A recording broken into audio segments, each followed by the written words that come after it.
Wow. Welcome into the 40 Acres Postgame Show. I am your host, Matthew Miller. Will you please hit that like button? Please subscribe. It really helps out on a day like today. That was miserable.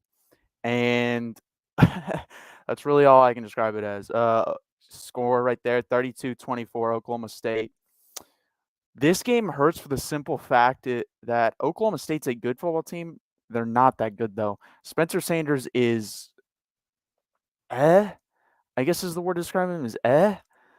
Oklahoma, I'm angry this week. I was not angry versus Oklahoma. For the simple fact, Oklahoma outplayed you in the second half. You beat yourselves in this game. Arkansas manhandled you. Fine with that. I'd way rather be manhandled and know they whooped our ass, they were the better team that day than this. This was the simple fact of you couldn't get out of your own way. You could tell right away after the first drive and the scripted plays were gone, this team was sleepwalking through this game, completely sleepwalking, and that is on the coaches. I know it's hard coming off the Oklahoma game. It's a draining game, rivalry. Oklahoma State off a bye week. I don't give a crap. You're a better football team than them. My eyes tell me that from watching this game. I still think we're the better football team. And we were sleepwalking. We lost by a touchdown. It's like, get out of your own way. At some point, this program has to get out of its own way. Maybe it doesn't. Maybe the rest of my life, this program is just going to get it in its own way, mess up, make these stupid little mistakes. By the way, PK, what are you doing, man? They're trying to run the ball. Like Joel Klatt pointed out, you're playing two high man safety with them trying to run the ball. That has nothing to do with your players. I'm okay with blaming the players when you're putting them in the right position and they're just not making a play. You're not putting them in the right position. That's not the right position. Like, that's what head coaches do, and that's what position coaches do, and that's what defensive coordinators do. That's what offensive line coaches do. They're supposed to put the best people out there and then put them in the positions that they need to be in so their strengths show through and hide their weaknesses. He's not doing that at all on defense. The defense didn't play bad today, but I think he's bad. I don't think he's going to be good here. I think we'll probably fire him in 2 years. That would be Steve Sarkisian's first fire. The scheme makes no sense to me. You're playing Spencer Sanders. He literally, the only throws he was making all day was a little comeback route, 10-yard comeback, 10, 12-yard comebacks to Tay Martin. That's literally all he could do. He's not a good quarterback. He has the talent, and one of these days he's going to go nuclear on someone because he has talent, but he hasn't shown the talent. So that really frustrated me. And then Steve Sarkisian, dude, like, this isn't Alabama. You just can't be like, I got Bijan Robinson back there. I'm going to hand it off to him on zone sweeps the whole day and zones type running schemes the whole day. And we're just so good up front. We're just going to dominate. Listen, I think Najee Harris and Bijan are very comparable. I think they're very good next level running backs. Obviously, Najee Harris has showed that behind a bad Steelers offensive line, but he's struggling in the NFL because of his offensive line. Bijan in the second half, teams are especially realizing, okay, the offense runs through him, stop him. And they stop him, and then we have nowhere else to go. And you just can't keep running the same play with this offensive line. Again, this isn't Alabama. We don't have Evan Neal on the left side. We don't have Jonah Williams types guys. This isn't Alabama. So he has to adjust. And for God's sakes, you got Keelan Robinson involved the first drive. What the hell happened to him? Just disappears, never seen again. Like, some of this stuff, man, is just mind-boggling, and it doesn't make sense because he does it some weeks, and then other weeks he doesn't. Like Oklahoma last week, that was one of the best game plans I've ever seen.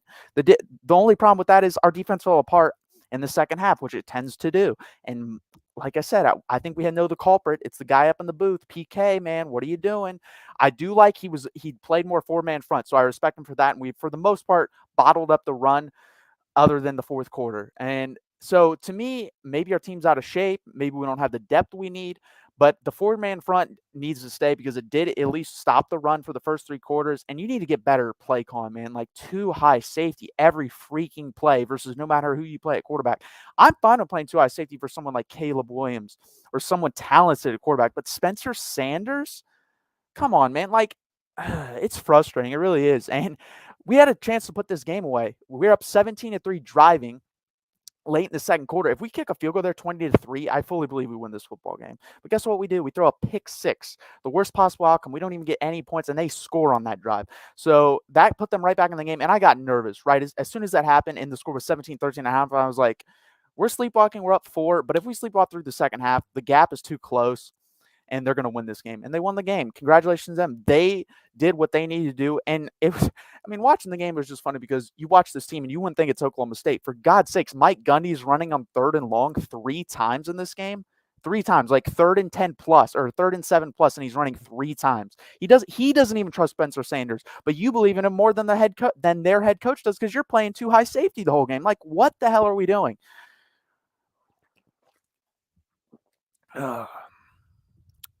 But again, please hit that like button. Please subscribe. I needed to get that off my chest. That game was the most frustrating game I've had to watch in a long time. Like, we couldn't get out of our own way. We walked through the game, and we still had a chance to win. That's the thing. Like, if we just got blown out and sleepwalking, fine. But that proves right there you're more talented, you're probably a better team, and you're sleepwalking and you're within the margin. You need to be able to win those type of games. It's just frustrating. It's frustrating. I need some whiskey, man. Thanks for that comment, CJ Jenkins. That was rough.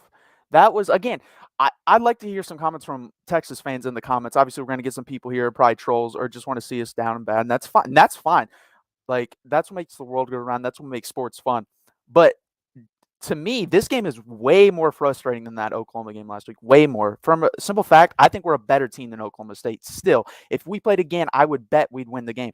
We played so bad, we gave them that game. I couldn't believe how bad we played on offense. No Xavier Worthy for the most part. It was basically zone sweeps, slants. And we hit the one big play to Marcus Washington, which good for him. He deserves that, man. That guy works his ass off blocking. He finally deserved to catch a deep pass. But it was like the same things over and over. It was like he thought, okay, we're way more talented as this team. We're just going to run out there and run the same 8 plays from different formations and win the game. And we're not. This isn't Alabama. We are more talented, but guess what? If you put the more talent with the better scheme, the game will be easier. And use Keelan Robinson, for God's sakes. I think he's our 3rd best offensive player. I think it's Bijan Xavier Worthy than him, and we're not using him. So that makes no sense to me. The guy is so fast, and we got him involved the first drive, and what do you know? We scored a touchdown on that drive. Didn't see him the rest of the game. Like, it's just frustrating.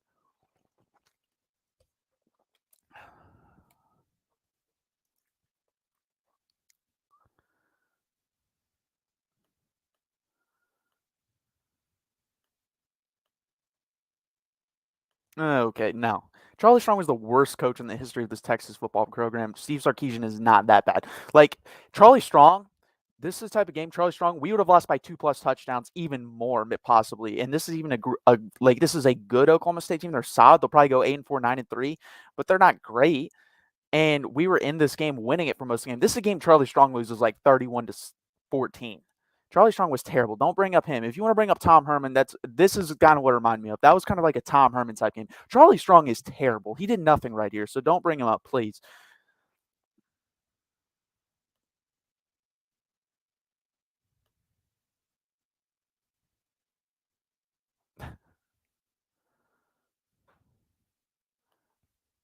"2016 all over again." Okay, whatever. You're just wrong, but whatever. I'm not gonna deal with you today.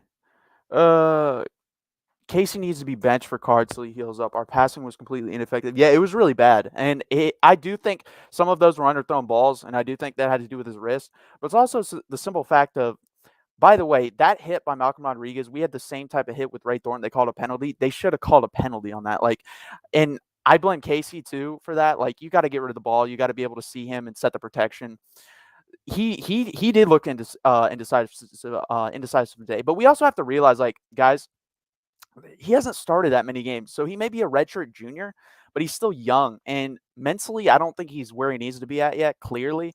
And Oklahoma State, I mean, they do run a way more complex scheme than anyone we face other than TCU. So I'm not really surprised they fooled him. And TCU fooled him. We only scored 32 points in that game. And Oklahoma State's got a better defense than TCU. But my issue is, what the hell was the offense doing? I'm not even angry at the defense other than the play calling. The players played pretty well. They stopped the run for the most part. They got tired at the end. Like, that game, they legitimately got tired because we had like 4 straight 3-and-outs in the second half. We scored 1 touchdown in the second half. That's not acceptable. Like, you can't be doing that versus them. And the play calling, again, was just very generic. The creativity from last week wasn't here this week. I don't understand it. Like I said, I don't know if to me, if I'm a head coach, once you show the whole play card like you did last week, just unload it every week. Like, you're not hiding it for anybody, and all these games are important moving forward, so it doesn't make any sense to me to be hiding plays at this point. So I don't think that's the case. I think it was just a really bad game plan by him, and I'm interested to see what he says. I do think our offensive line played better in this game than they have throughout the year, and I would like to go back and look at the combinations that they used because they were rotating in and out like every other drive basically with players, and I'd like to see which one worked the best. I don't know straight off what I just watched. I'd have to go back and watch it again. My guess is Hayden Connor probably performed the best. Topa Amada's in his 6 years, so that would lead me to believe he probably won't be ready ever.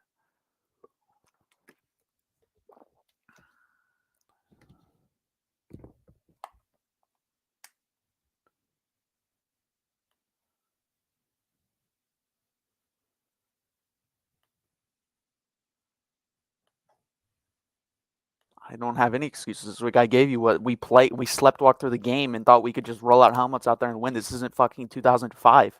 Like, you can't just roll your helmet out there and say, "Oh, we're better than you. We're gonna beat you." 2005 Texas would have beat that team by 30 points. That's not a good Oklahoma State team. Like, this is like, or I should say, not a great Oklahoma. They're good. They're a solid football team, but they're not great. And we should have beat them. We were up the whole game, 17-3. Again, that was the key turning point when they brought that pick six back for a touchdown. I knew it was going to be a game. I knew it was going to be some game that we'd have to scrap through just like the past decade. Like if you kick a field goal there, I think the game's over. You score a touchdown, the game's definitely over. 24-3. They're not coming back from that with Spencer Sanders. I mean, Spencer Sanders, again, is terrible. He'll go nuclear eventually, like I said, on someone because he has enough talent to be able to do that. And he just seems like the type of guy when he has his confidence, he can get going. But he was terrible today, and he's been terrible the whole season. So there's no excuses. Like, I don't understand. You must be reading this from somewhere else. I don't make excuses about this team. Like, I'm pretty honest what I see. Like I said, last week, I thought that was a positive. We hung in a game with a better team than us, and we blew it. We should have won, but we lost, and I'm fine with that. This week, I'm not fine with this. We're better than that football team. I was fine with losing to Arkansas. Like I said, we got our ass handed to us. They ran it down our throat. That didn't happen this week. We just lackadaisical and came out not ready to play, and that's on the coaching staff. You got to get these guys ready to play, and I think that's more on Steve Sarkisian's demeanor. He's a very calm guy, but he's got to either have an assistant coach there that can light a fire under these guys on days like this, because you're going to have every team has 2 to 3 days like this. The really good teams win 2 out of 3, if not 3 out of 3 of these type of games. We're not a really good team. We're an average team. We're going to go 8-4, and that's what we are this year. And I'm coming in this year, if you'd asked me what are you going to be, I would have said 8-4. So 2 weeks ago, I was like, oh, we got to get a chance at the Big 12 championship. And then after this week, no, there's 0% chance of that happening. We'll be 8-4. We'll be and that's what we're going to be.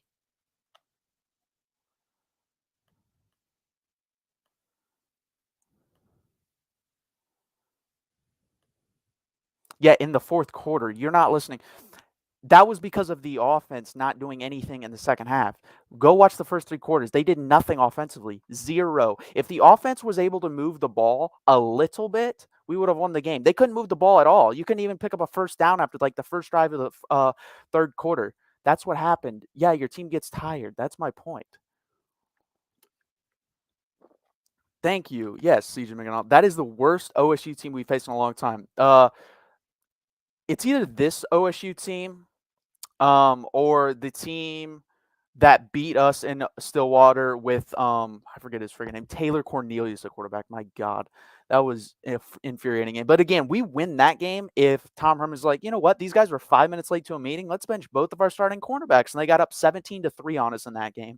And then they only scored 17 points the rest of the game when our starting cornerbacks came in. If our starting cornerbacks play that game, we win that game. This game, we weren't ready to play. Like, it was pathetic, very pathetic. It was just, I'm really interested to see what Steve Sarkisian has to say, because that game was infuriating to watch, like just play calling wise on both sides. Like the guys were I don't know, it's just infuriating. This whole it's you basically, if I had a synopsis of what the last 10 years like as a Texas fan was in a game, it was that. It was, oh, we're more talented this team. And we think that. So we're just gonna roll our helmets out there and try to play, and we'll probably win. Oh wait, they're beating us. Oh wait, they're beating us. Oh wait, we lost. Like, oh, that really happened? Like, no, this isn't 2005. Did you actually have to go out there and execute your play calling, have a better game plan than that? It's absolutely infuriating at this point what this team does to themselves. Jake Majors has been a major problem with this whole season. Some stuff. I mean, yeah, he's been okay. He hasn't been. I don't think he's been terrible. Um, He's not Christian Jones or Denzel Okafor. Like, those guys aren't very good. Denzel Okafor actually played pretty good last week, though, so I don't want to hate on him. Andre Carrick was the one that was bad last week. But the offensive line, I thought played okay today. I thought Casey was very indecisive today. And someone brought that up in the comments. Like, that's the reason we benched Hudson Card was Casey was way more decisive. It was the total opposite today. Casey, like, would look around and not run. Sometimes I wanted him to run a lot more today, especially versus that type of defense. And then also on third downs, you know what they're going to do. Joel Klatt was pointing out this out the whole game. Like, this team loves to protect the third down marker like it's a goal line, and they're just going to rush you and get you under pressure. So you need to either get the ball out of your hands or right away look at your first read and just run out of the pressure. And he didn't neither of those things. Like, he held on to the ball way too long on a lot of occasions. Just frustrating game for him. And like I said, he may be a retro junior, but he hasn't played that much. So I'm not that angry at him. I'm very angry at the play calling on both sides. I'm not even angry at the players. I thought the players played decent enough to win this game, but the play calling was terrible. Terrible on both sides. Like, Steve Sarkisian seemed to be like he kept running the same plays over and over. PK is running this too high safety look the whole game with Spencer Sanders, who cannot throw, and they started to gash you in the fourth quarter running the ball, as someone brought up, and you were tired at that point. So guess what? Bring a safety down, play one high safety, and take your chance. Like, if Spencer Sanders throws for 400 yards on us, Sam, I just throw my hands up like they deserve to win. Like, he's not going to do that. He's not good. He's like one of the worst quarterbacks in the Big 12, and you allowed them to run. They executed their game plan perfectly. Like, Mike Gundy wanted to be conservative, run the ball, trust his defense, and it worked because we played in their hands. We didn't turn this into a track meet. We should have turned it into a track meet, but we didn't.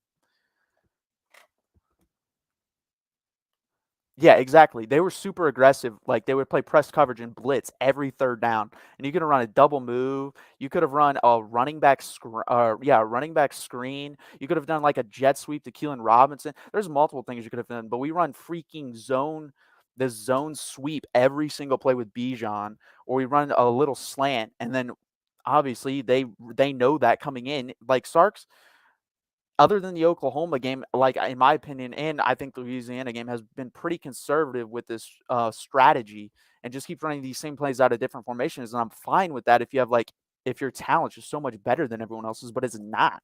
And he needs to realize that.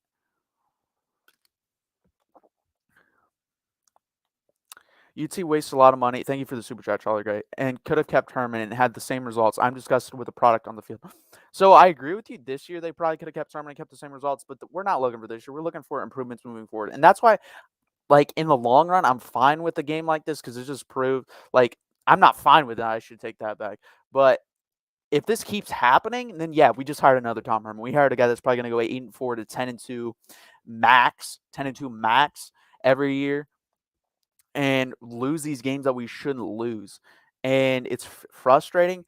But like I said, I'm going to give him a break because it's his first year and it's these players. And at some point, especially with a lot of super seniors at really important positions on this team and older guys in important positions on this team, some of these things maybe just grounded into them with the last two coaching staffs. Like, some of these guys have actually been there for Charlie Strong and Tom Herman, and their habits are there, and I don't think you can really get rid of them. So I'm going to give them a break. PK, I'm not going to give a break to. I mean, this is just, you're not even putting them in a position to play good football. Like, again, too high. I could sit here and talk an hour about why are you running too high safety versus Spencer Sanders?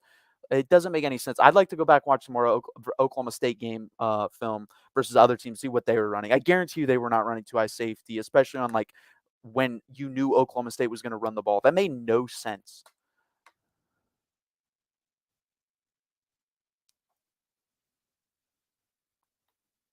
Yeah, exactly. And Joel Klatt brought up a good point. We should have gone QB sneak, but the thing is, you can't go QB sneak with your backup center in there. You just can't do that. So I wasn't on board with that, but I was on board with, like, and if you're going to do it from not under center, do a shotgun QB sneak, motion Bijan out to the right, and just go empty set and run Casey up the middle.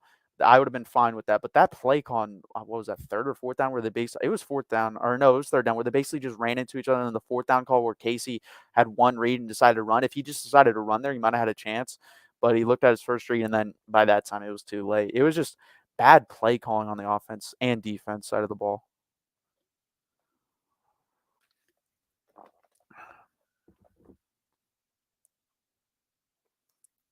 And thank you. Yeah, a lot of Texas fans have meltdowns. Like, I'm angry, but this is a long run type of thing, and I wanna see like, if this type of game happens next year, then I'm gonna be way more worried because 'cause you'll have another offseason. You have some of the players that were under Charlie Strong and Tom Herman gone. You'll have more of your guys in here. That's what I wanna see. That's what I'm gonna judge you on. I'm not gonna judge you off the first year. Nick Saban went 7-5. Kirby Smart, I believe, went 7-5 or 8 and or he may have went 8-4 or 9-3, but they didn't have a great year compared to what the talent they had. This is more about building good habits and building a good foundation. That's what I wanna see. And I think in some aspects he's done that. In other aspects, it's seemed the same. But I don't think you can just come in and fix it after 1 year, not even 1 year, half a year basically. So I'm really angry about this game because I think we let this one slip away. I think we're the better team. I'm gonna continue to say that and you say whatever you want in the comments. But Arkansas, I was fine with. We got manhandled. Oklahoma manhandled us in the second half. This team, up until our defense just got absolutely exhausted in the fourth quarter, did nothing offensively, and then they decided to run it down our throat. Partially on that, the last 2 drive or the last play on the second to last drive for them, we let them score. That was like a 15-yard touch or 10 to 15-yard run play. So you got to take that into account. The defense only gave up 25 points. Like you got to be able to score 26 points. Um, you have to. You have to. Oh, I agree with you. I don't think I've said the offense played better than the defense. The defense definitely played better. Defense was the strong point in this game, and it still wasn't much of a strong point. They played much better in this game.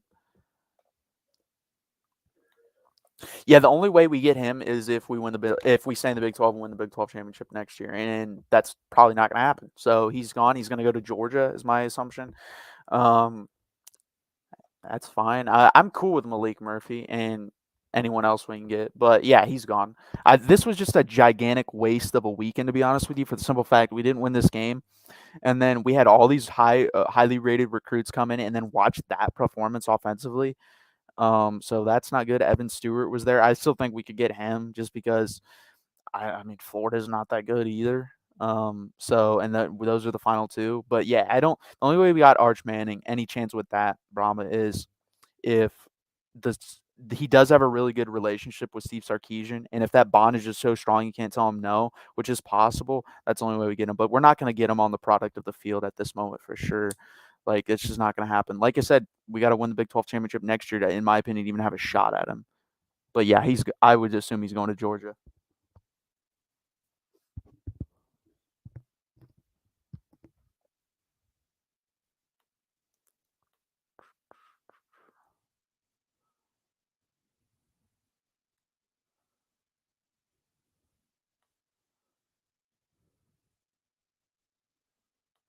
That's typical unearned. Okay, did this is the thing that I don't understand. Did you watch that game or are you just here to bash? Because Oklahoma State did not play well, man. They scored what? In the first half, they scored 6 points, and we were up by only 4 points because of our mistakes. That's my point here is we came out and slept walk, and we acted like we were better than them. Guess what? You can act like you're better than them, but you actually have to play better than them to prove that.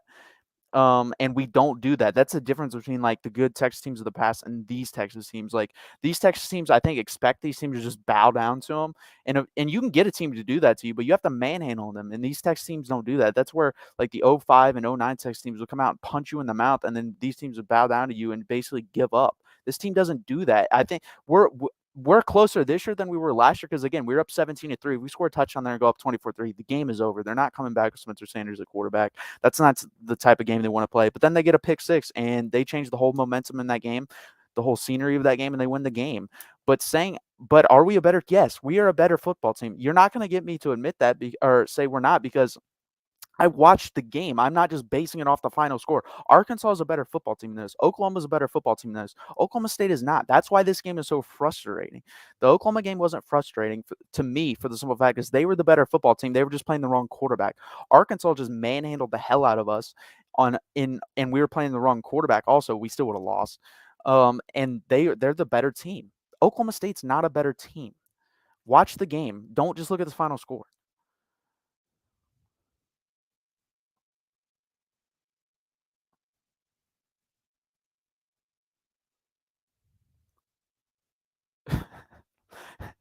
That's pretty good. I guess gas is too expensive. Gas is expensive. I don't know what it is down in Texas. I know what it is up here, and it's very expensive. So, yeah, we may have to go electric. which will work because Elon Musk is moving Tesla down there, so hit him up. I think that's a little bit too low. I think this team's better than 6-6. The Big 12 is not very good this year. We're gonna beat Kansas. That's 4 wins. We're gonna beat. Basically, I think we'll win the rest of the games at home. I don't know how many games we have left at home. I know we play Baylor on the road. I think. I know we play Iowa State on the road, and I know we play West Virginia on the road. I really believe I'm going to stick with what I said at the beginning of the year, 8-4. Like I think we'll lose 2 more games or 1 more game. I don't. I'm not. But then again, if Baylor could execute, Baylor and Iowa State are going to try to execute this same exact game plan Oklahoma State did. That's going to tell me a lot about the coaching staff too, is how they handled those 2 games because you basically got what they're going to try to do to you. So you need to be able to learn from this game and execute better versus that team and have your team prepared versus those 2 teams. Because those 2 teams could beat us 100%. We could be 7-5. If we're 6-6, this is a bad year because Tom Herman would not have gone 6-6 with this team. I'm hoping for 8-4, but maybe a bowl game is. Maybe we should be 6-6. I don't know. Like I said before this year, I talked to Mark this week, and basically I told him like all my expectations were out the window this year. I just wanted to sit down and watch this team and just react because I've always built my expectations too high and then I get burned. So I'm kind of done with that. And then what's even worse is this year this team brought my expectations up watching them, and then they come crashing down after watching watching these games.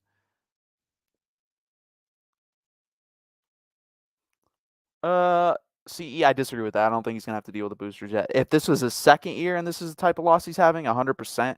The first year, the boosters are gonna let him be okay with this. Especially with, I'm gonna be honest with you, with the basketball season coming up, and I think the basketball team is gonna be fantastic. I think it's gonna be a top 5 team. That's gonna help out as well. It's gonna get a little bit more pressure off Sark. Thank you. Yes, that's why that I don't get angry at losing it with better teams than us. I just don't. It's never gonna happen. Like I'm not a delusional fan who's like when we play Alabama next year. Like I'm not gonna come down here, and hopefully I'm still doing this and be like super depressed and be like, you know what, we should have beat them. We're better. No, we're not. We're gonna probably get beat by 2 to 3 touchdowns versus them next year, and that's fine. And we got just manhandled by Arkansas, and that's fine. We got manhandled by Oklahoma, and that's fine in the second half. But this is the type of game that's just frustrating because we are the better team. I'm going to continue to say that. You can say whatever you want in the comments. If you watch the game, I think it was pretty clear, but we didn't execute when we needed to. The play calling was not good. And for the most part, I felt like we sleptwalked through that game. Like there was no fire by anyone. The crowd, too. The crowd had no energy, which was really, really pathetic. Really pathetic. Like you have really good recruits there. It's 11 o'clock game versus a good team. You should be engaged, and they weren't engaged at all, which is quite the contrast to last week when they were super engaged. That was probably like the most, I don't know, energetic Red River crowd I've ever seen. Doesn't make any sense to me, but it is what it is.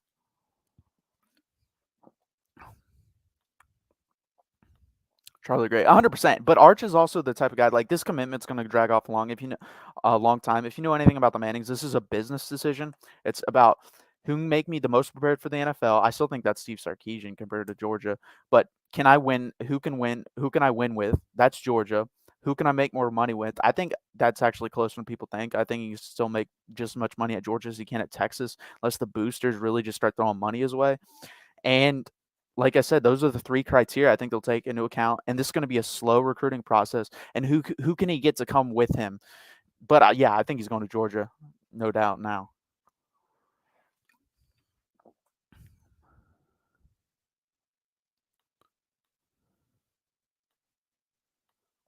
I'll cry you a Red River. Does that work? Yeah, but I don't think 11A. No, agreed crowd wise, but you have 2 ranked teams in there. My God, like I don't care. You got to be fired up. Your team's got to be fired up. There's no excuse for that. You're playing football.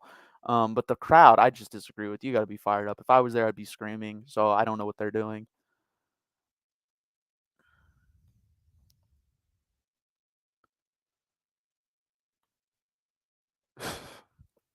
That's the problem, man. Like that infuriates me. You're there watching a game. It's like perfect weather, 70 degrees, beautiful day, 2 ranked teams, and you're freaking bored. Like, don't come. Please, just don't even go to the game. See, I actually disagree with that. I think he would have lost to Arkansas. He definitely would have lost to Oklahoma. I think you can switch these games. I think Turman would have beat this Oklahoma State team. He would have lost that TCU game. I think we'd be in the exact same position. I think we'd be 4-3.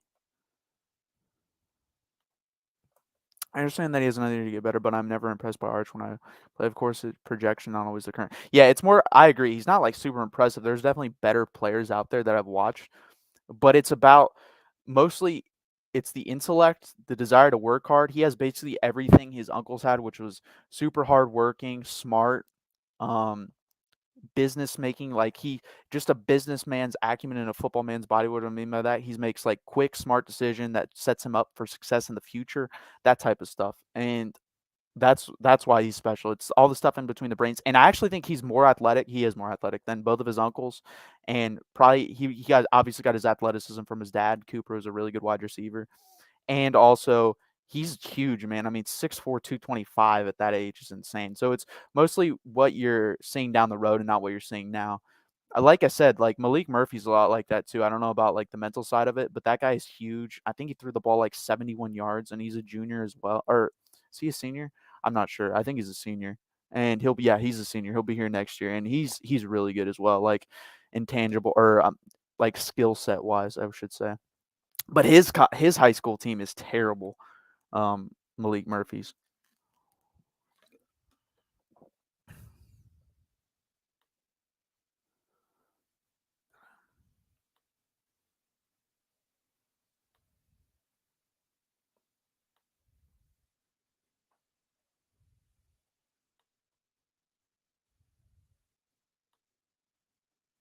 John Doe, believe me. I think he took a helicopter that game, and even if he didn't, he isn't paying for plane tickets.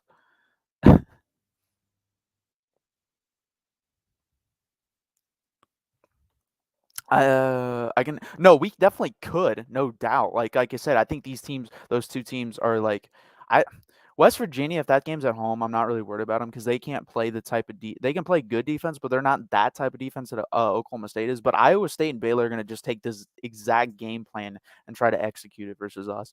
So again, those games are like going to tell me a lot about the coaching staff and like see if you're willing to make the adjustments you didn't in this game and get your team actually fired up and ready to play. Then they could definitely beat us. Like we're not losing Kansas. This is the worst Kansas team in a long time. They're really bad. Um, I don't think we'll lose to Kansas State, especially at home. West Virginia and Morgantown's always hard. Iowa State's hard in Ames, and then Baylor. I think Baylor's in Waco, so I don't even have any particular idea what's gonna happen in that game. Like if you told me we blow them out, I wouldn't be surprised. If you told me they blow us out, I wouldn't be surprised. I wouldn't be surprised by any of those games going any which way at this point. Would Bijan? No. First off, 0% chance of that. He's not that type of kid. It's not going to happen. So, no. And Brahma, no. Mac Brown is not a good, like, they just lost. He can't even beat Florida State, and Florida State's terrible. He's 0-5. Like, I forget, he hasn't beaten Florida State his whole career. Like, since he came back to North Carolina, he's like 0-3. Like, he's not, no. He's not doing anything there that that's impressive. Like they were undefeated right now or only had one loss. I'd be like, okay, sure, let's think about it. But no, hell no,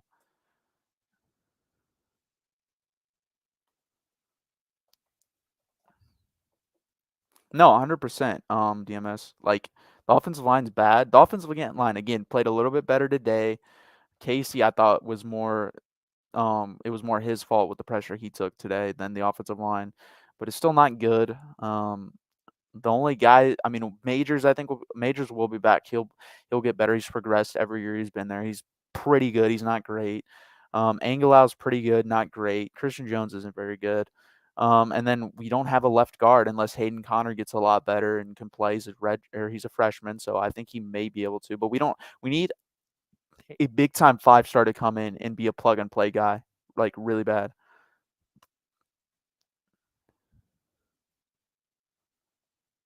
Blake Jameson. Why do these programs go after coaches like Sarkisian and Kiffin? Because you can't win a national championship without being a really good offensive team. Like the days, that's why I'm still questioning Georgia. I think they're really good. That'd be the first time that a defensive minded football team has won a national championship in a long time. So I still question them a little bit. I think Ohio State, if they keep playing like the way they are, and their defense continues to get better, is probably the best team, can be the best team in the country and challenge Georgia, because I need to see Georgia's offense be a little bit more explosive. Maybe when JT Daniels comes back, that'll be the case. That's a good point too. Casey, he may have. Whittington is his, like I said, I did a video with Mark this week, and I told Mark, like, I think Casey had 9 throws this year on 3rd down, and 8 of them went to Whittington. Whittington is that safety blanket. He's like Wes Welker was to Tom Brady and Peyton Manning, and Julian Edelman was to Tom Brady. Like, it's 3rd down and 6. I'm going to my guy. Like, he's there. He's going to find the space. He's going to catch the ball, and it's going to be a 1st down. And we don't have that. Marcus Washington, I think, has a chance to be that, but he doesn't have the wiggle, and I don't know if his football acumen will allow him to be able to find the space in the zone and catch it. I don't know. I'd have to watch him more. I'd have to get to know him as a person. I can't judge that. From watching the little bit of playing time he gets, and when he does play, it's mostly as a blocker. And Xavier Worthy's just not that guy. Xavier Worthy is exactly what you think of a really, really, really talented freshman. Like, he shows up in these big games and then goes away in these not so big games. Even though this, in my opinion, is a big game, but in his mind, after the Oklahoma game, that probably isn't that big of a game. JD says 100%. We need offensive line training. We need offensive tackles. Like I said, I think the interior offensive line will be better next year. I'm pretty confident in saying that. I mean, I don't see how the exterior will get any better. You're losing Kirkstead at right tackle. Christian Jones hasn't been good since he's been here. So, like I said, Major's gotten a little bit better. Angelou's gotten a little bit better. And I think we'll see what Kyle Flood can do with Hayden Conner. I trust him more than I trust Turpan. So I think he'll get a little bit better. But we need offensive tackles badly with this team.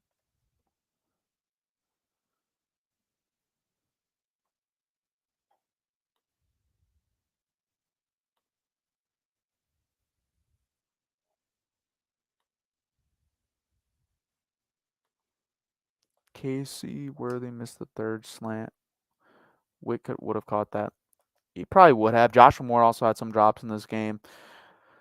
But it's just the play calling. There was a lot of slants, a lot of bubble screens, a lot of just throw out to the flat, kind of like the play call versus Oklahoma last week, where you throw it out to Xavier Worthy. It's 2-on-2. If you make a block, then it's 1-on-1. He beats the one guy and goes for a touchdown. Like, a lot of those play calls, and those work for Oklahoma because Oklahoma's not a good tackling team. Oklahoma State's a very good tackling team. They're a good defense, and they bottled us up. And once they figured out, hey, Bijan's just going to run the same play over and over again, either to the left or right side, then we can stop him. He didn't really get involved in the passing game in the second half when we needed him to be involved in the passing game.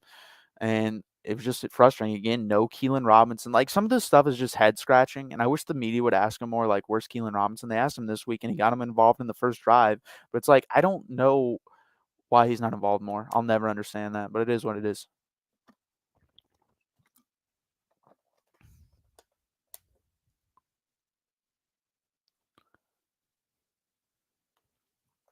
No, 100%. That's what this coaching staff in general needs to recruit to playing time right away. Like, that's probably number 2 on most kids' lists. Like, can I play right away? And number 1 is, can I win? And you can convince them, like, if you play, we'll win and you'll get playing time here. And that should be a recruiting pitch, because there's multiple positions where a lot of these guys could just slide into play, like, right away, man. And offensive tackle is definitely one of them. Defensive lineman, especially edge rusher, is one of them. Corner is one of them. I think linebacker. I was impressed by our linebackers. I'm going to give them a shout out. DeMarvion Overshawn got injured in this game, and I thought, oh my God, they're going to destroy us now. And they did in the fourth quarter, but that was mostly because we were tired. And Jalen Ford and David Gabenda played really well. And it kind of makes me question, why is Luke Brockmeyer out there? Like, I would rather have David Gabenda and DeMarvion Overshawn, or Jalen Ford and DeMarvion Overshawn. But it is what it is.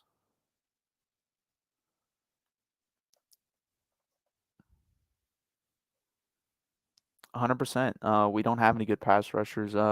Alfred Collins, he did play well today. The interior of the defensive line played better today. Again, the defensive line for the first 3 quarters, when they were actually getting some help from the offense, a little bit of help from the offense was able to keep Oklahoma State's defense on the field, keep Oklahoma State's offense on the field. The defense played pretty well in the front 7. There was and the back five don't really have to do or back four don't have to do much because it's Spencer Sanders. But the play calling again wasn't good by PK, especially later in the game when they decided to run, but we were still running two high safety. And the play calling on offense, I think there was 4 straight 3 and outs. You do that, your defense is going to get tired, and that's what happened. Yeah, Parker Braun was not good. Good pass or good run blocker, and it makes sense because he went to Georgia Tech, but he was a terrible pass protector.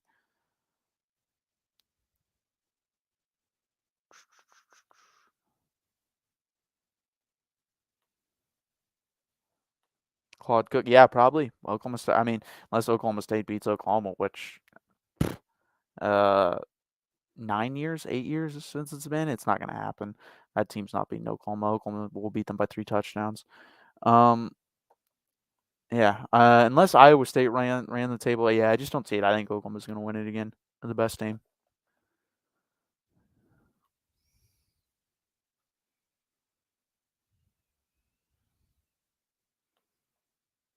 Yeah, come on, Isaiah. What happens when Caleb gets hurt? First off, we don't know he's gonna get hurt. Second off, don't root for that.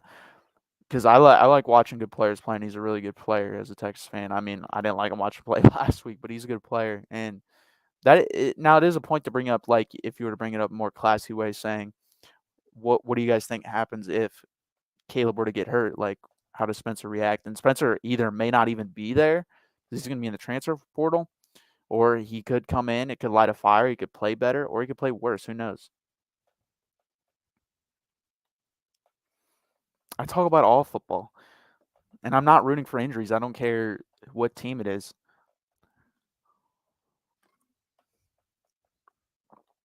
But yeah, mainly a Texas football channel state guys.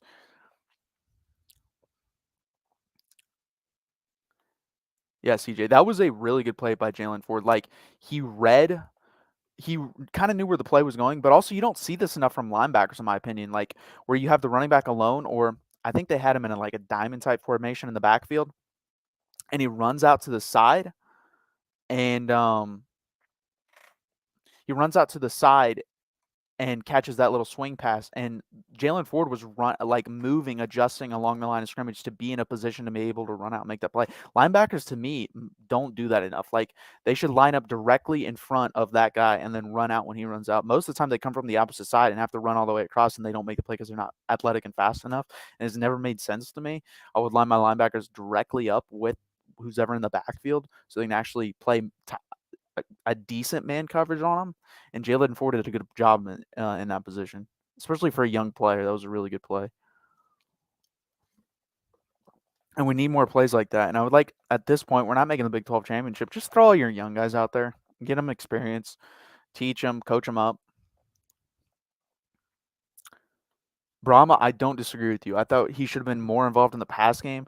I thought if you can't use him and use him as like what we did in the first half versus Oklahoma, use him as a decoy. Use them as someone to bring them out there and run them to one side and run a play to the other like they did versus Oklahoma multiple times. They just didn't do that. They just kept running these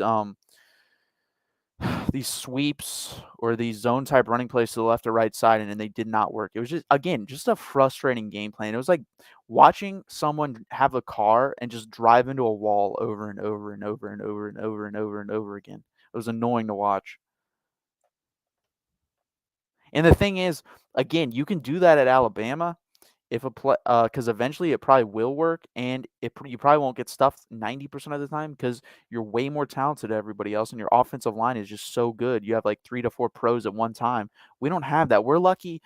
I think Angelau will be an NFL player. I don't know if he'll be a starter. I think Majors eventually will get to be an NFL player. So maybe 2 NFL guys, and then the rest are at best. So just like why?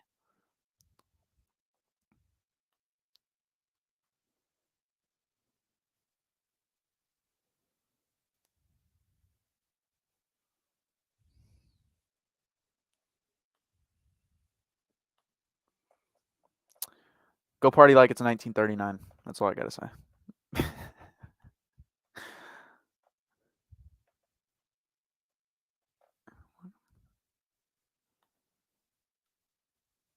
Exactly, DMS. 100%. Like Oklahoma is who we want the last 10 years, who we want to be and who we strive to be. Like you shouldn't be looking at anyone else other than them. Like, that should be every year should go into the offseason saying, "We gotta knock these guys off. We gotta beat them." That should be the main focus and nothing else. It should be. Like, it should be like what Michigan should be doing to beat Ohio State. They should be the center of attention in your offseason program and training. You gotta knock them off. The Big 12 goes through them.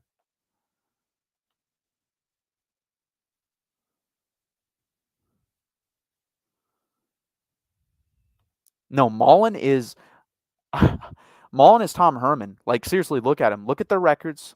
Look at their off-field antics. I mean, my God, Dan Mullen, like, after they got in a fight with Vanderbilt last year, came out of the field after halftime or before halftime and, like, was firing up the crowd like some WWE type stuff. And Tom Herman doing the Drew Lock taunt thing. It's like, it's funny, but that's not how a grown man's supposed to act. He's supposed to be, like, the calming presence in the locker room or the voice of reason in the locker room. And Tom Herman and Dan Mullen are basically the opposite of that. And they're basically the same coach. Look at their records. Look who they are as people. They'll compete or they'll lose games they're not supposed to and then compete again like Florida did versus Alabama. They'll compete in the big games but usually don't win them. They're basically the same guy.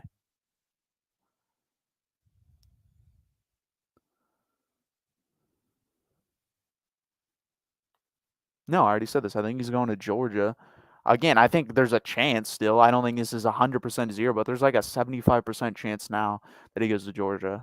Where if we win this game or if like earlier in the game we score that touchdown, go up 24-3 and we blow them out like we probably should have, I think there's a really good chance he comes here, but no. It's like 80-20, 75-25 that he goes to Georgia. I mean, Georgia was already the favorites coming into this game, and then after that, nah. And also, I think people need to stop getting obsessed with Arch Manning for the simple fact if Arch Manning ends up being like one of the 15 best college quarterbacks ever, but he played behind a terrible offensive line, I think you can compete for a national championship. I don't think you're winning a national championship. Yeah, they got to fix the offensive line.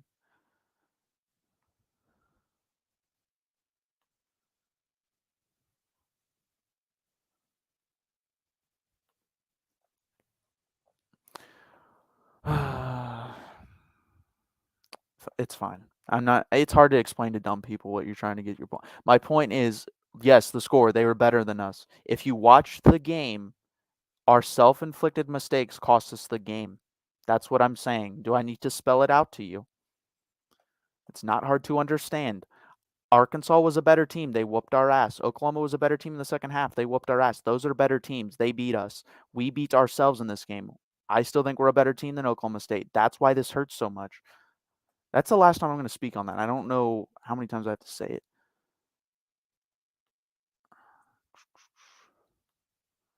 Yeah, I think LSU beating Florida probably saved Ed O's job for at least one more week.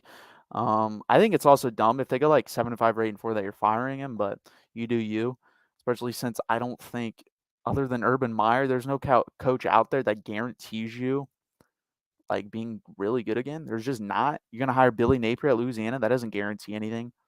I don't think James Franklin's a Southeastern. Well, he did go to Vanderbilt, but that's not deep Southeastern Conference. I mean, and I think Penn State in the Big Ten, LSU in the SEC, I would take the Penn State job over that if just because of Big Ten and SEC. I don't know. Like, I wouldn't. I mean, I don't think Ed O's a great coach, but it just wouldn't happen.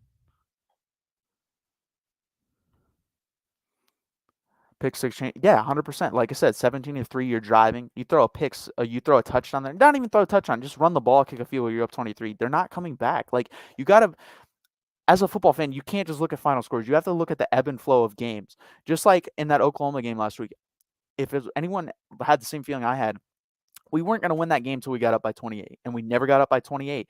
And they kept creeping back in. And I was like, okay. When it was like 38-27, I was like, they're going to come back and win this game. And it ended up happening in this game when they went down and scored a call and was 24-22. I said to myself, if we don't go down and score a touchdown here, this game is over. They're going to beat us. And they beat us. You just can't, like, they're not a great team, but they're a good enough team to capitalize off those mistakes. Like, that's the type of game if you played versus like Kansas or even I think Kansas State, you'd still win the game but it'd be ugly. Like, versus a good, solid football team, which Oklahoma State is. They're not great, but they're a good, solid football team. You have to go out there and take it from them, and we never did that. We had a chance to multiple times, and we never did it. OSU, I mean. Yeah, I don't think Ohio State fans will like you calling them OSU, and I definitely don't think Oklahoma fans like you calling them Oklahoma. Yeah, I'm not even paying attention to that guy anymore. I hope he breaks his keyboard typing.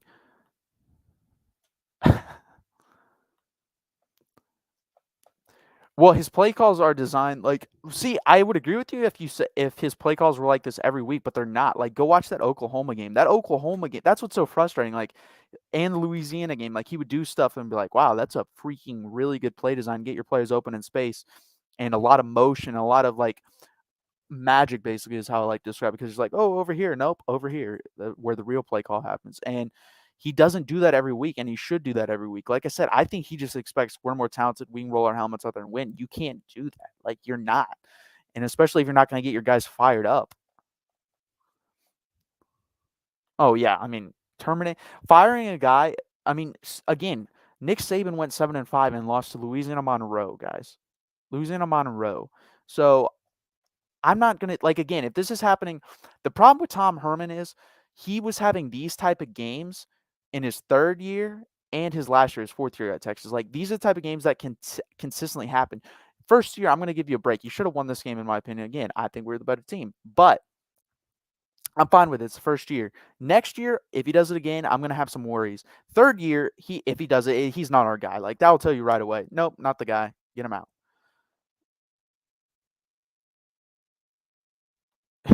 Being a Longhorn fan right now, I started being a Longhorn fan since 2010.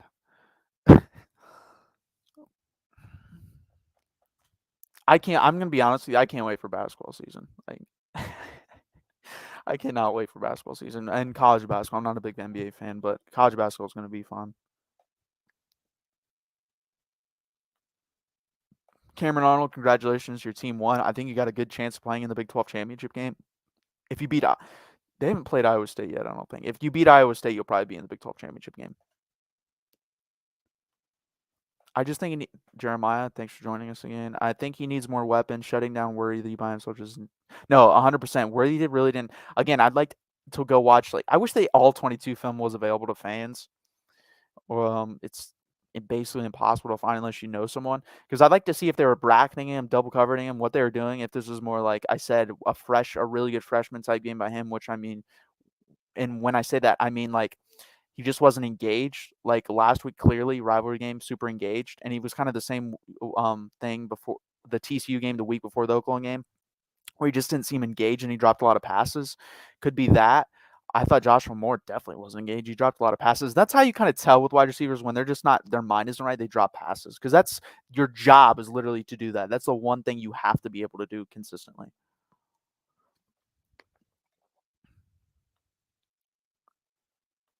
Hey, yeah, that's the funny thing is like every other sport at Texas is really good other than the football team. Basketball is going to be good. Women's basketball is going to be good. Baseball is good. Tennis is good. Their soccer team is playing really well right now. The women's soccer team. So I mean, everything is really good other than the freaking football team. John Doe. I'm not a Cowboys fan, but they do look good, and I like Dak Prescott and Ezekiel Elliott, so I don't hate them. I used to despise them when they had Tony Romo. Um, I'm a Broncos fan, and we look terrible. Talk about coaching staff. Vic Fangio needs to be dragged out of town. He's terrible. But the Cowboys do look good, and they might be the best team in the NFC. We'll have to see.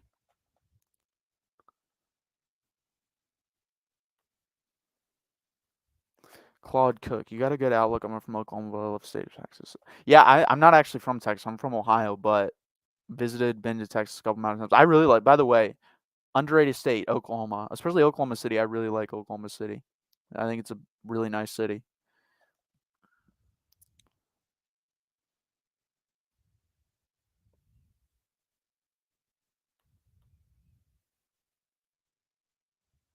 Basketball season, I think, starts like first week in November. Oh, and I'm thinking about it, guys. Texas versus Gonzaga, first, like second or I think it's the week before Thanksgiving. I'm really thinking about flying out to Spokane and watching that game. I think that's going to be a Final Four type game in a regular season. I think it's going to be freaking amazing. There's going to be so many NBA players on that court.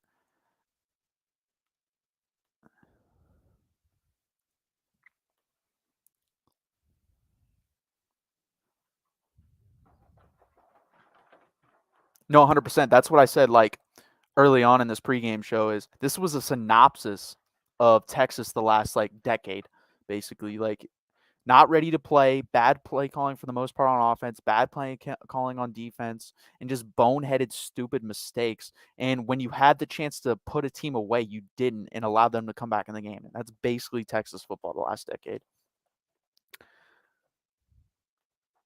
But again, I'm brought to you by the Mark Rogers TV, the voice of college football. Please hit that like button. Please subscribe. Please go over and consider subscribing to the 40 Acres postgame show, which is under the Mark Rogers banner as well. You just go over to the channels, scroll down to the Texas channel, subscribe, like all their videos, watch them. If you don't even like Texas, that's fine. Go over to the other channels, scroll down, find Iowa, Ohio State, USC, Michigan, SEC, all there. Go subscribe, go like. We're trying to build this empire on Mark Rogers TV, the voice of college football. He does a fantastic job. He has a live show guaranteed every week. Wednesday, 8 p.m. Eastern time. Mark is fantastic. He knows what he's talking about. He's a wizard. He knows scores. He knows spreads. He's an awesome guy. Please hit that like button. Please subscribe for Mark. Thank you.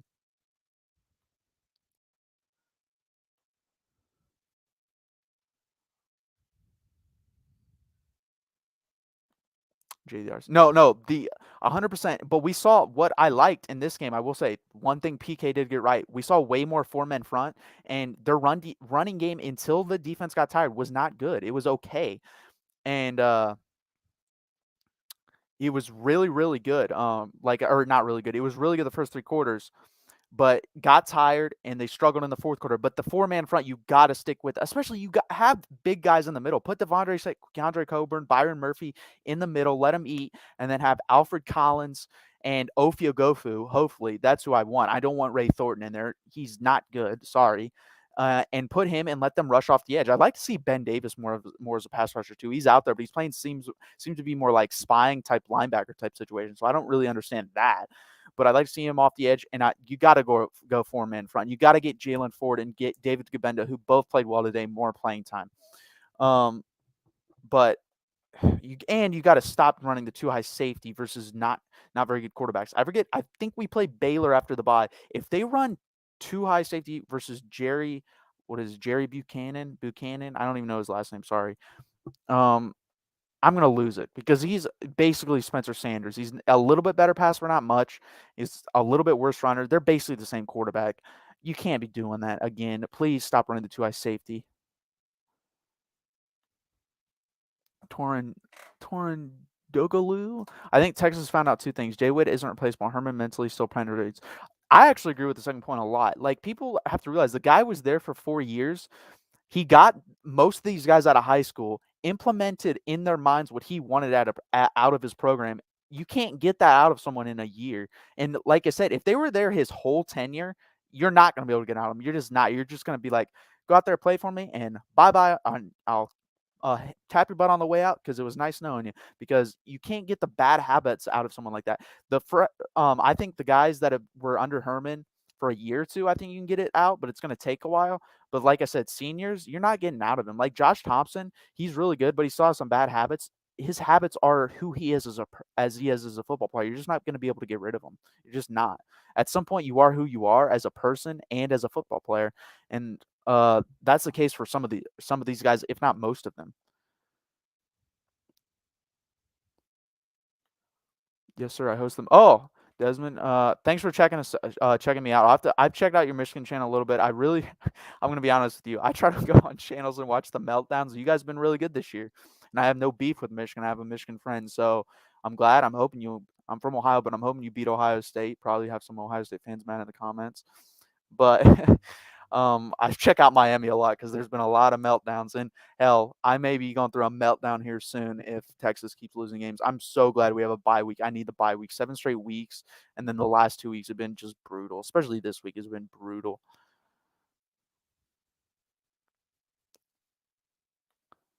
Oh, Turtle Time. Yes, he's very toxic. He was just a mess of a human being. And he wasn't a good coach either.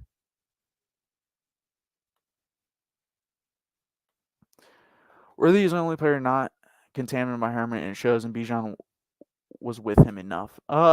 Yeah, I'm not gonna blame it. I can't go that far where I'm just gonna start blaming Tom Herman for everything, like still left over. But again, he's created bad habits, and you can't fix that in a year. Especially the offensive line. The offensive line, again, I said the wrong name, but on Mark's channel this week, when Mark interviewed me, I basically told like Samuel Cosmi came into the NFL this year, third round draft pick. I think he's the highest grade offensive tackle in the NFL with the Washington football team.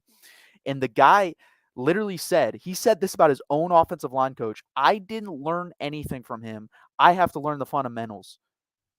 Like, how can you be that bad of a coach? Get paid $1 million to coach college football, and you can't even teach the fundamentals. Ron Rivera said the same thing. We draft this guy because of what he looks like, his speed, his athleticism, stuff like that, and we're gonna have to teach him how to block. Like, that is pathetic, man. Like, what the hell are we doing? This is Texas. This isn't some Division III football team. It doesn't make any sense.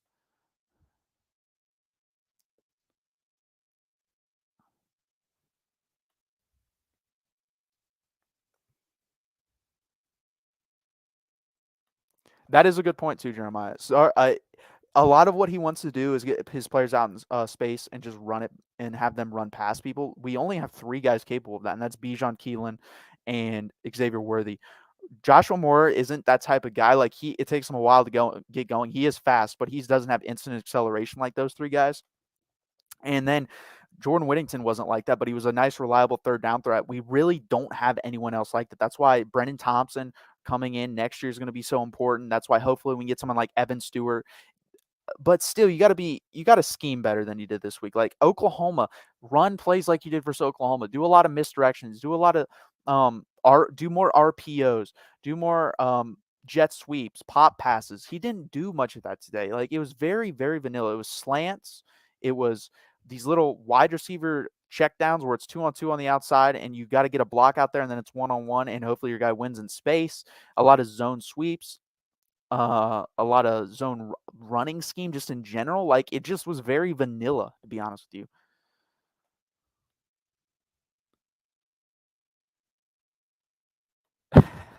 hand was hand was stealing all types of money. That guy, he was terrible, terrible. And Auburn fans told us when we hired him he was terrible, and we didn't listen. And he was god awful. Terrible. He couldn't recruit. He left us with the players we have, and he didn't make them any better. Like, basically, we're getting high school recruits that have been here for 3 years and haven't gotten any better is basically what we got. He was terrible. Yeah, 2 tough losses with Desmond, 2 very tough losses. Like I said, the Oklahoma game doesn't hurt as much as this game. I still think we're a better team than Oklahoma State, especially if you actually watch the game and don't pay attention to the final score. We had so many moments in that game where we didn't capitalize and we just kept shooting ourselves in the foot. And that's been Texas for the last decade, whereas Oklahoma was like that in the second half, but it was more of them imposing their will, in my opinion. That's why this game is so frustrating.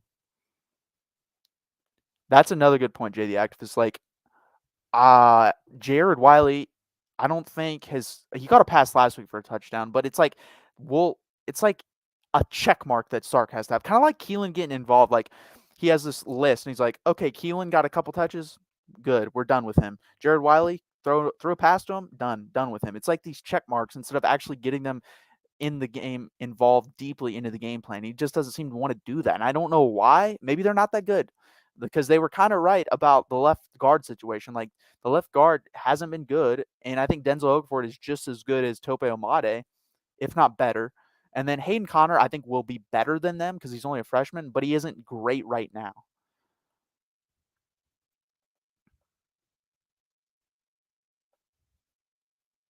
I'd like to see Juan Davis too. If you're going to take more deep shots with the tight end, I'd like to see like deep crossing patterns with the tight end. I'd want Juan Davis out there. He's a lot faster, a lot more athletic. Jared Wiley, I think, should be utilized in the red zone and in tight end screens. They've totally basically phased out Cade Brewer. Like, he's not involved whatsoever, which isn't a terrible thing to me.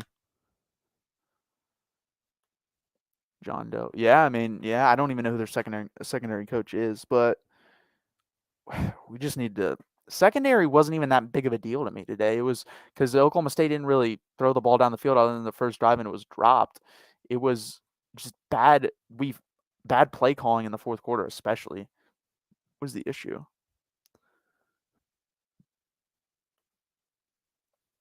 The buy is coming. Yeah, it's coming at a really good time. 100%. I've been saying this for ever, basically. BJ Foster, get in the box. Stop. He shouldn't be out in coverage. He's not a coverage safety. That's not his job. Again, the job of a coach is to put you in the right position to succeed. Putting BJ Foster back there on jump balls isn't putting him in the right position to succeed. And I don't understand it. He is a box safety. And by the way, can be a hell of a box safety, like an NFL type box safety. And you're using him in pass coverage. So it makes no sense. And why the hell, Brennan Schooler, seriously, watch the game. Every time there's a big play, I swear to God, he's out there. That guy is terrible and should not be seeing the field. I don't know what they see in him. Seriously, go back and watch the game. Every time there's a big play, the freaking white-haired hippie's out there running around with this like a chicken with his head cut off, doesn't know what he's doing. Like, he pisses me off. He shouldn't be out there. CJ McDonald. Yeah, that, like I said, I think that's a really good stylistic matchup. I think that's like the only team that can like contain Georgia and like hit him in the mouth the same. But I still think Georgia wins that game by 2 touchdowns.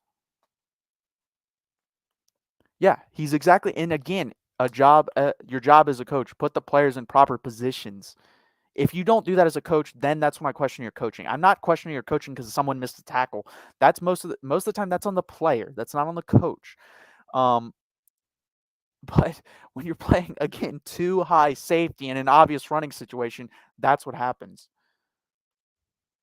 Schooler is garbage. He's a better wide receiver. I disagree because most of our defensive linemen will be back next year, and I think that's a good thing for some of them, not a good for others. I kind of don't want Coburn back. I think he's good, but I think he's stayed his time. I think his time is past here at Texas. But it will be Byron Murphy as a freshman coming back. Tavondre Sweat, I think he's a junior. Like I want those guys back. Those guys have been playing well lately, and Alfred Collins is really starting to turn it around. Like he's been playing really really well. No, Kwiatkowski has been bad, really bad. Like when we hired him, he was like the fifth option, and I would have rather had to go with Ash because at least you have continuity on defense with him, and he was he just I think he schemes better personally. His scheme made a lot more sense. Obviously, he had Joseph Pete K doesn't, but still, the scheme has been bad. No, he wasn't that good of a wide receiver. He was a really good safety at Oregon. Then he came here, played wide receiver. By the way, that tells you how bad the Pac-12 is when he's a really good safety. And then he comes back and plays safety this year, and he's been bad. But again, please hit that like button. Please subscribe down below. Really helps out the algorithm. Really gets this empire built from Mark. Please hit that like button. Please subscribe. Thank you. And again, go over to the Texas channel. Subscribe over there. Like the videos. If you're not a fan of Texas, you're just in here to troll, whatever. Go over to the other channel. Subscribe. Watch their videos. Like them. I'm only going to be on here for another 3 to 4 minutes. I got to go do something. If I didn't, I would spend another hour on here. I like talking football. I like the comments. But I got to go do something, unfortunately. At this point in the season, I'm just looking for the improvements each game rather than for Texas trying to win games. Huge issue right now. 100%. That's what I think this year had turned into. The past 2 weeks could have been like, this is a special year where all this momentum's coming up and we're just going to and we're going to get all these recruits and then start to dominate. Whereas this year, it's more of, no, we're just going to get the guys out there we need to play in the future and just have them get better week by week. And that's what I want to see as well. So that's what I'm hoping we do. Jay the activist, 100%. As a Broncos fan, Caden Stearns. Caden Stearns has been balling out. Caden Stearns has been playing so well with us. There's actually talk of us benching Justin Simmons, who's one of the 5 best safeties in the NFL, for him to play more. That's how good Caden Stearns is playing in the NFL. Like, it's insane. I'm not one of those guys because I think Justin Simmons is a better football player, and I think Caden Stearns is fine in nice doses. But that guy has played phenomenal in the NFL. Poona Ford, another example, not a defensive back, but on the defensive line, fantastic player with the Seahawks. That guy is insanely good. One of the 10 best defensive tackles in football. There's so many of these guys that go underdrafted or undrafted and perform really well. Charles Omenihu with the Texans, another example. I think when Joseph Osai healthy, he's going to be one of the 10 best pass rushers in football. it's just that's what's frustrating because the talent is there. We've been saying this, and this proves it. When you have them here, then they go underdrafted or undrafted to the NFL and they perform really well there, then guess what it was? It was your coaching, it was your scheme. You weren't putting them in the position to succeed. And that's been the problem at Texas. It hasn't been talent. People can say, well, they're overrating this Texas talent. Really? Because when they go to the NFL, they play well. So, no, it's been the coaching and the scheme and the lack of development. And that's what the coaching staff has to do. Nothing is more football, bro. Uh, eh. If I didn't make a promise I would be somewhere in 20 minutes, I wouldn't go. Let's put it that way. But I made a promise, so I gotta go. Yep, Deshaun Elliott in Baltimore, really good. I'll go 2 more minutes. But yeah, he's been really good. Like all of them have been good. That's what's so frustrating. And the thing is, Holton Hill would have been good too. He played well when he wasn't, doing drugs, basically. And then Chris Boyd's played okay with Minnesota. I mean, there's been a lot of good players that have gone underdrafted, and we just don't utilize them or get the best out of them at Texas.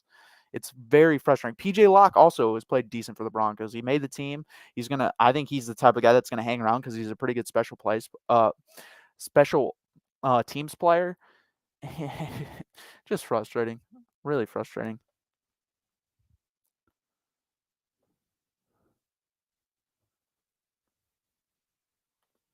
100%. That's another good point.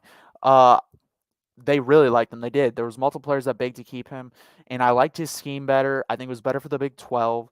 The tackling got better throughout the year. Like, it was really bad at the beginning, but got better. And the tackling has been about the same as it was at the end of last year for us. It hasn't been good, but it hasn't been terrible.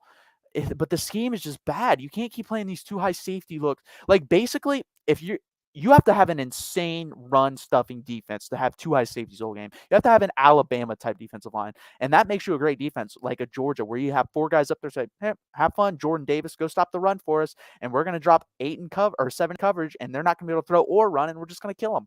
And we don't have that, so I don't understand it. And there he is, Mark, joining us, leaving that link. Please go over there, like and subscribe to that Texas channel. Really helps out the channel, helps out the algorithm. And again, subscribe to this channel, like the video, comment, do what you got to do.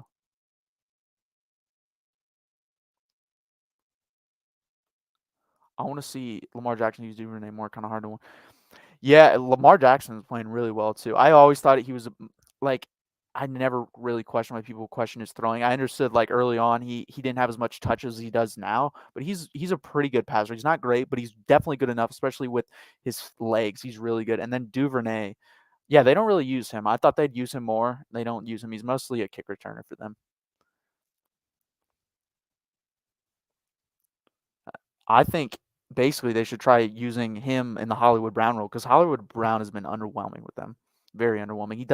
He has a lot of big drops, and I don't know why either. Like he dropped 3 touchdowns versus the Lions a couple weeks ago, but he caught it versus my Broncos. Okay, guys, it's been really awesome to interact with you guys. Please hit that like button. Please subscribe. Go over to the Texas channel, do the same thing.